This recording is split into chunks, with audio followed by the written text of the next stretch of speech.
This is either you or someone around you who is growing.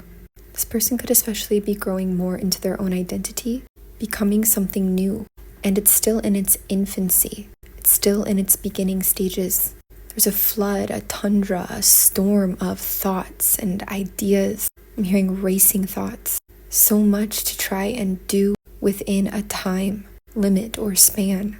Maybe there's a lot of journaling, thinking, words. Maybe this person feels like they're falling behind. 3-3. Old issues of the past resurfacing. Old labyrinths and mazes. Feeling like even they don't always know how to access their own key to enter into these mazes and labyrinths created, even the ones created for self. There could be a divergence coming through, diverging from a very tight-knit bond, setting down roots, even if small ones, independently, on our own. This person, whether it's you or someone around you, could have strong air placements, Gemini, Libra, Aquarius, or be an overthinker, somebody who has heavy thought, who thinks a lot. 111 and 630. A stallion or black stallion could be significant, and appreciating pretty things. There can be a certain elegance with this person, and there's an accent on the ears. Maybe like the ears or the listening or the receptivity is muffled sometimes, but there's a reset going on in this area. A blank space, a blank canvas. Once more of this person's thoughts and ideas and racing mind are released. This person could have a strong desire to carve a path of their own, not to be enmeshed with any other, or at least with another, a specific other. This person may be growing out of codependency or codependent frequencies, tendencies. New ideas is the big highlight, and these new ideas or a new idea come after a storm of thoughts and words and pressures of time and organization and responsibility and rigidity and having to be overly logical or in the mind a lot, storms with communication. This new opportunity could even manifest into income source, but it sort of comes out of the pressure, after the pressure, and it's born in the unknown, the space of the unknown. Leaves, dead leaves, leaves falling can be very significant here. In the northern hemisphere, that could even mark the time of September, even late August, October, November. This person is being reborn. They are becoming something new.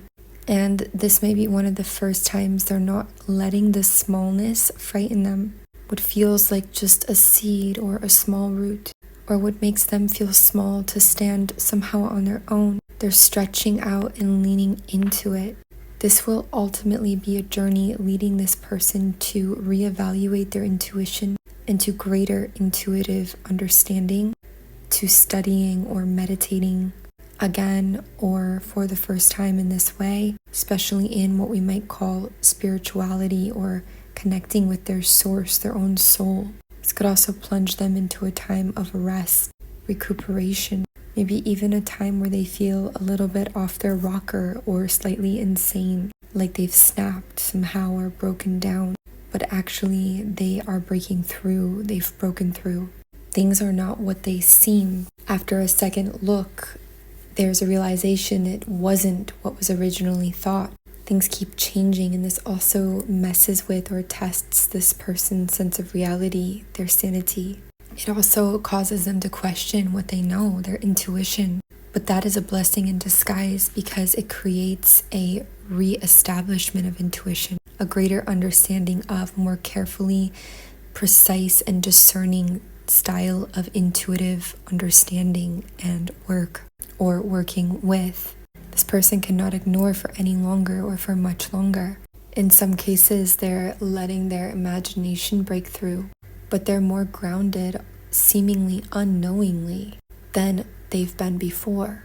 They don't associate what's happening with being grounded, with being rooted or stable or solid. But the irony is it's exactly what's happening. The things they placed their faith for groundedness in before were dead ends. They were not true groundedness. It could have looked more like codependency or enmeshment trauma, basing this off of judgment or worth that is evaluated by the external world, by the outside world, or meaningless sources that this person doesn't actually like if they were to exercise their own discernment. This could adjust their belief systems, could make them question a lot. But this is not a giving up. This is not a full loss of faith or belief. It's a rediscovery.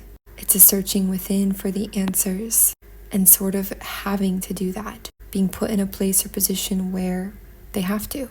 If you are resonating with this energy, whether for yourself or a person around you, there is an extended reading. The link is in our bio, or on YouTube, the link is below in our description box.